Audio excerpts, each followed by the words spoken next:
Oblivious people don't realize their own insensitivity. It's quite common to see people who are unaware of others' kindness. But what about a malice? Some people in the world just let sarcasm and a spitefulness slide, thinking that's just how things are. I was surprised when someone pointed this out to me later.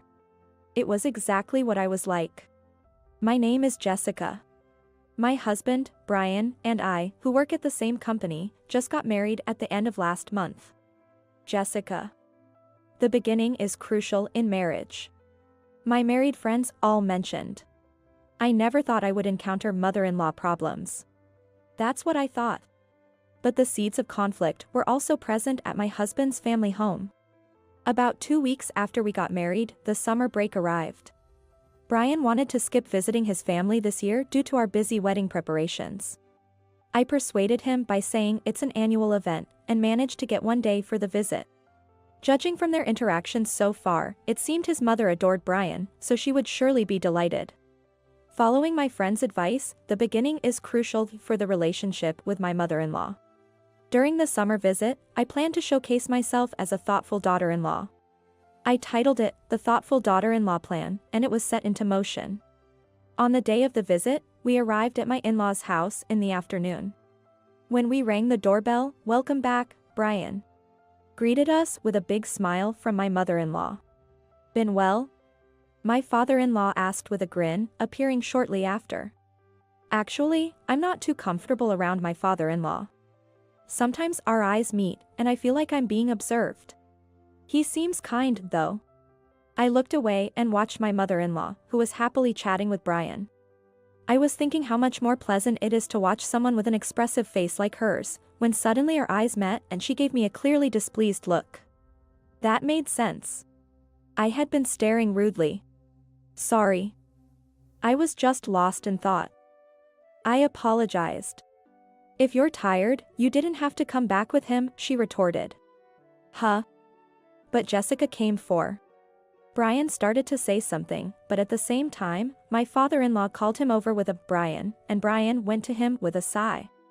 Now, it was just the mother-in-law and me.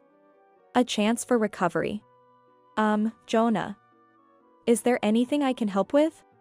At first, my mother-in-law seemed grumpy, but then she had a sudden idea and asked, could you go shopping for something we're running out of?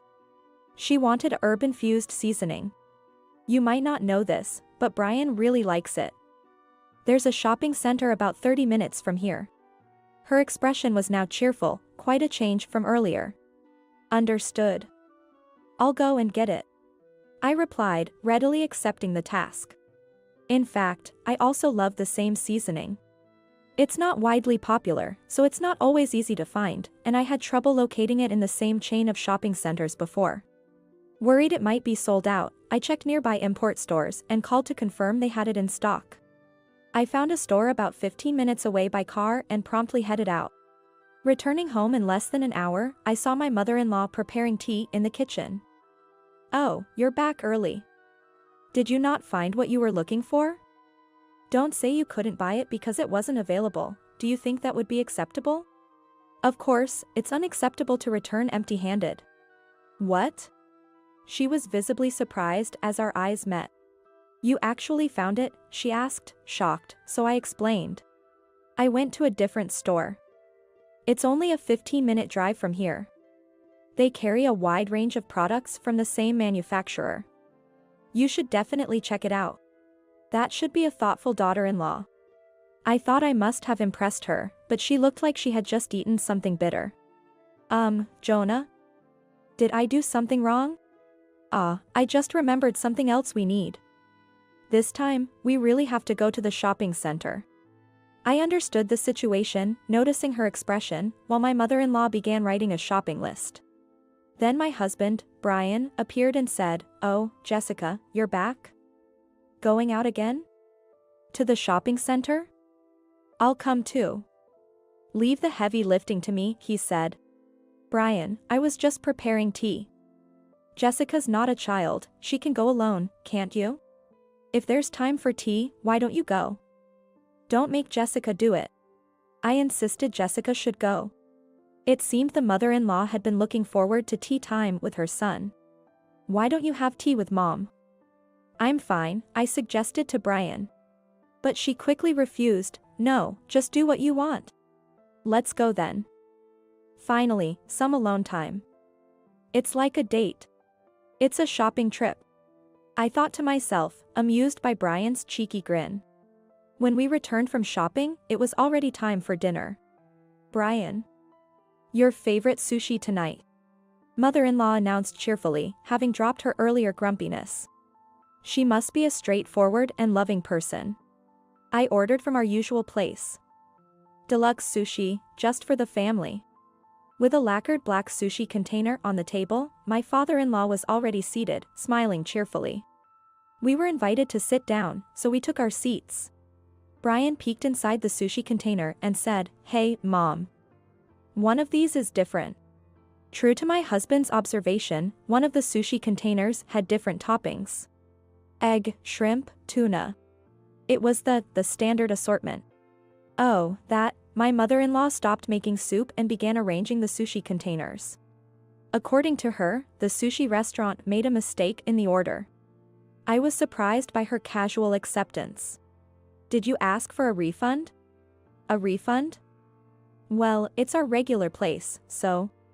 Even if it's a regular place, they should correct their mistake. It's none of your business. I'll deal with it later, she concluded loudly. A bit irritated, she placed the standard assortment in front of me. Puzzled by this, my husband said, "Hey, why does Jessica get the standard one? Just call the restaurant and have them exchange it." Although he spoke the plain truth, I do prefer the standard assortment because of my simple taste. Jonah, please don't worry about it. It's unfortunate about the restaurant's mistake, but I actually prefer this one. Really? Yeah, I remember you always eating mostly desserts at sushi places. Well, if Jessica's fine with it, I won't say anything.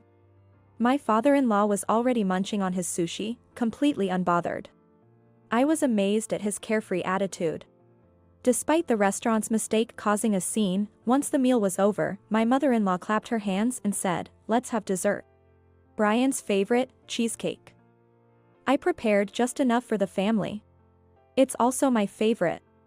She opened the box and began placing slices on plates. But it seemed there were only 3 pieces for Brian, my father-in-law, and herself. No piece for me? Hey, where's Jessica's piece? That's because I prepared only for the family. What do you mean? Flattering and pretending to like something.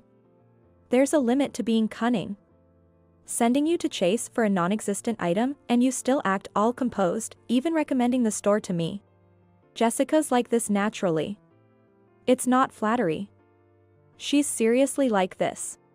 A rapid-fire argument ensued between mother and son, which I couldn't keep up with. Meanwhile, I noticed my father-in-law smirking at them. Reminds me of the old days. My late mother used to torment my wife from the beginning of our marriage. Only for the family, so the daughter-in-law gets nothing, she'd say. His comment seemed meant only for me. What do you mean? Jessica reminds me of my wife. Always accepting everything positively, always smiling. Back then, she was quiet and always ended up crying when scolded. So, I'm similar to mother-in-law? At least I'm not crying. In our family, a daughter-in-law isn't considered part of the family.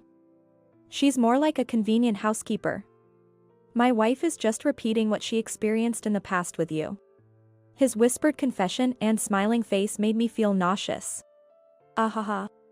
I couldn't help but laugh out loud. The room went silent, and all eyes turned to me. Now I understand this family. Since I'm not considered part of it, I'll file for divorce. The carefree old man was the actual cunning one. What? Came the shocked responses, followed by Brian sighing heavily. Jessica, please don't divorce me. I'll just cut ties with my mother, okay? What? Cut ties with the mother-in-law? Not the father-in-law?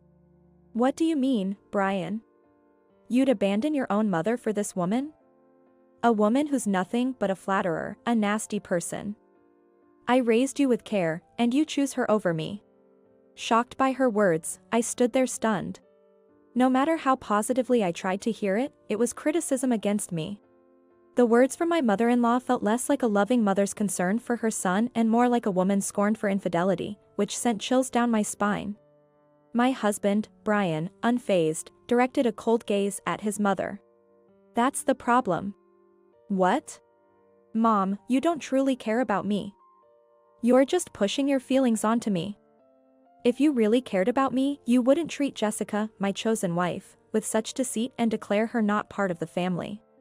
His words made me recall everything that had happened at my in-laws' house. The deluxe sushi and the cake my mother-in-law ordered, just enough for the family. I had assumed it was a coincidence or a mistake by the restaurant, but it was all her spite. She wanted to show me I wasn't part of the family. Brian, unaware of his father's deceit, must have thought I was suggesting divorce because of his mother's mistreatment. My mother-in-law, who had suffered similar treatment in the past, now doing the same to me, and my father-in-law, who had enjoyed watching and not intervening. What a perfectly matched couple. The more I had wanted to get along, the stronger my sense of betrayal and anger. Brian, don't say that.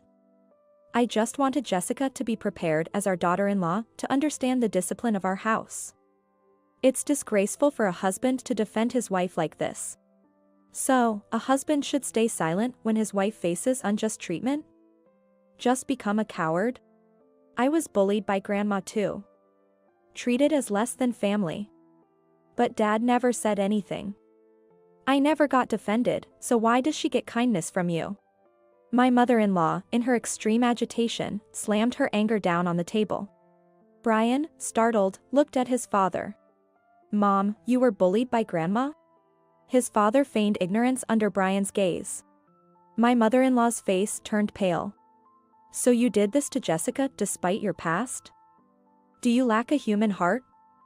Poor Jessica, sorry, my wife was wrong. My father-in-law's gaze at me screamed, stay silent.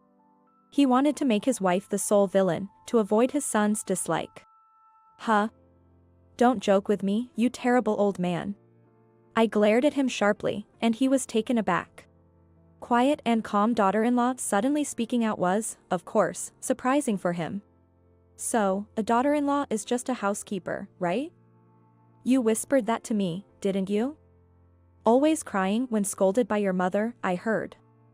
And you knew all along, yet acted so innocent. What? You deceitful daughter-in-law. You tricked us all along. Why should I not be allowed to enjoy watching those bullying? Blurting out in anger, he looked around in shock, but it was too late. I won't stay silent about such things. I can't endure. I laughed at him, and my mother-in-law turned to me. You understand my feelings, right? You have a kind husband, but I didn't. I had no choice. She tried to justify her treatment of me. No, I don't understand at all. If you feel remorse, why not apologize first? You weren't forced by anyone, were you? A person who willingly does bad things they experience to others, even if the world forgives them, I never will. I responded sternly, then turned to Brian. Cutting ties should be with both parents, not just your mother. Brian sighed deeply and nodded, of course. After that, Brian cut ties with his parents. We changed our contact information immediately, but my mother-in-law, thinking an apology would fix everything, came to our house several times. My father-in-law, due to the past I revealed, was in a sort of domestic separation. He loved Brian too but blamed me, saying, it's your fault for everything.